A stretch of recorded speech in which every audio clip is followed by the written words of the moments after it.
Yeah. No, I'm ready to have the Rielly talk. Are you? Yeah. Like, I know they won 5 straight coming into this game. That's why I'm not completely losing my mind. Yeah. It was a bad loss, but, at the end of the day, you're not going to win every single friggin' game. Boy, he looks bad. But is this Mason Raymond syndrome? No. First place division. No.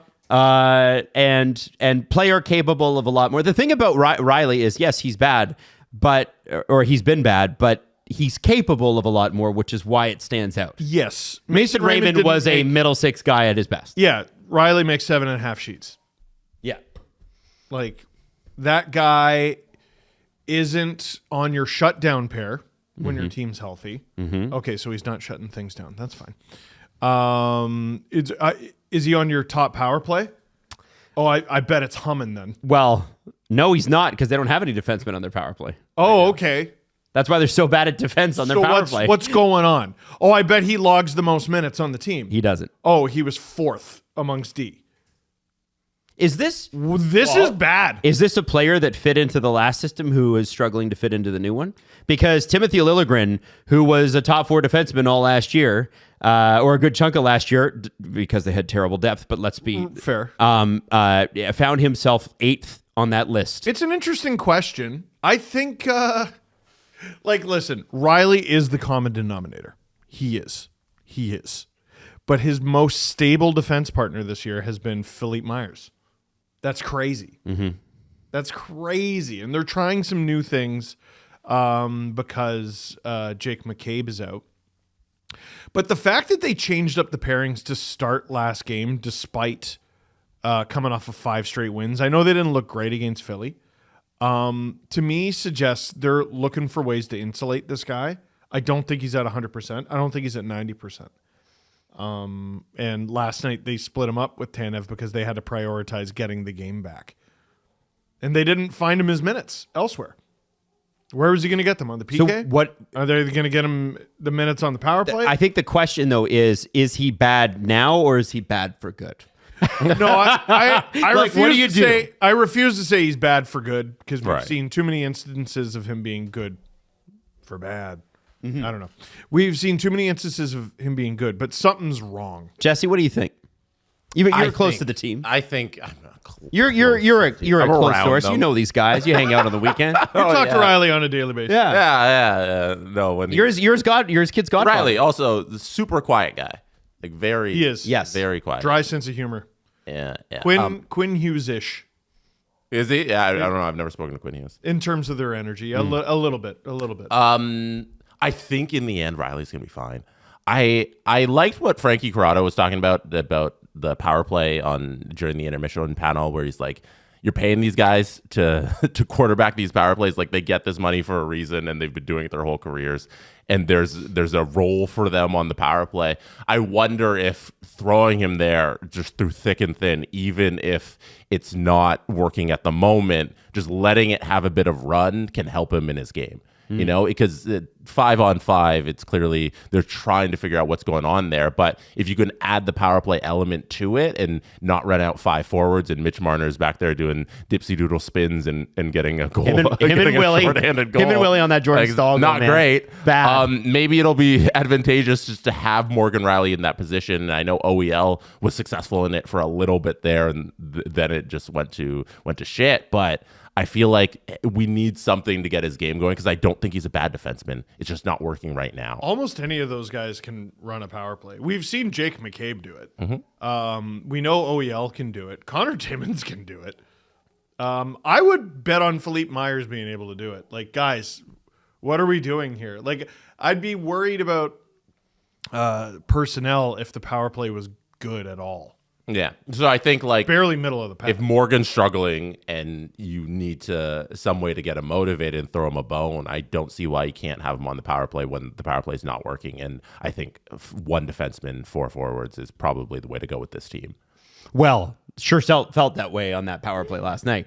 Now, the Leafs... They did score. They did score later. The Leafs, No, on the same power play. Yeah, that's what I mean. Like later in the power play, they managed it, and it was great. But that that happened after the Leafs had gone up and had a really good first period, gone up 2-0, and then over the course of 17 seconds saw that erased. They were good in the first. Really good first half of the first period. Sure, they were very good, and then it was like, oh boy, this is terrible. I was watching the game with a buddy, and he said, "God, Carolina looks so flat."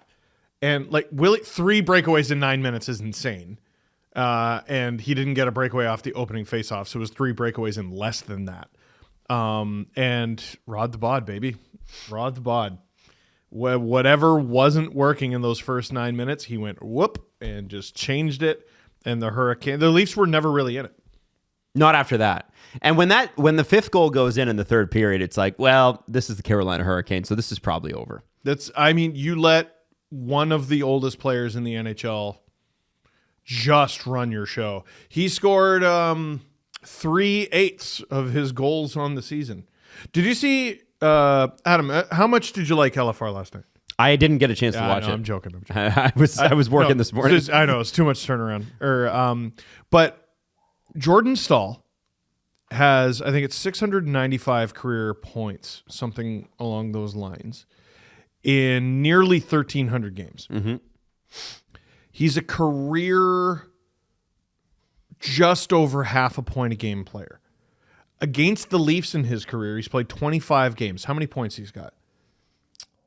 25 career games. He's a half a point a game player over his career. I have no idea. Guess. 25 games. I don't know. I have no idea. I wouldn't even know how to guess that. Choose a number. Okay, between 12. 1 and 1,000. 12. 12. You think he has 12? What's Jesse, the answer? 37. Wow, really? 30. He scores at nearly 1.5 points per game clip. Really? Against the Leafs over his career, dating back to 2006. Just with has the their Penguins. He is such an underrated Leaf killer. Like I was saying yesterday, like, okay, yeah, Sidney Crosby. We're worried about Sidney Crosby. Leaf fans are afraid of Evgeny Malkin because he kills them. He kills the team every time. Jordan Staal over his entire career, it's free cookie night. Wow. Against the Leafs. Don't know what it is, and it hasn't expired. Has it? Who knows? Like, he might be able to ride this game for the rest of his season. And the Hurricanes all of a sudden overtake Washington and win the division. Like, I don't know. Yeah. But this is one of the oldest players in the league. And he bullied the some of the most expensive players in the league. So let me ask you this, guys. That the 2 games against Philly were not great. There were moments, but they were not great. They had bad periods in there. Mm-hmm. It's a good league. It's a good league. Yeah. This is the Carolina Hurricanes are a good team in this good league. Is there anything to deduce from this, or was this just a loss and it happens? I want to see them more consistently have solid efforts against good opponents. Like I want to say it was their last game against Washington. Like, did they beat Florida earlier this year? I can't remember. Mm-hmm. It's tricky. Like when you're leading your division or in the conversation with which the Leafs have been basically all year. Yep.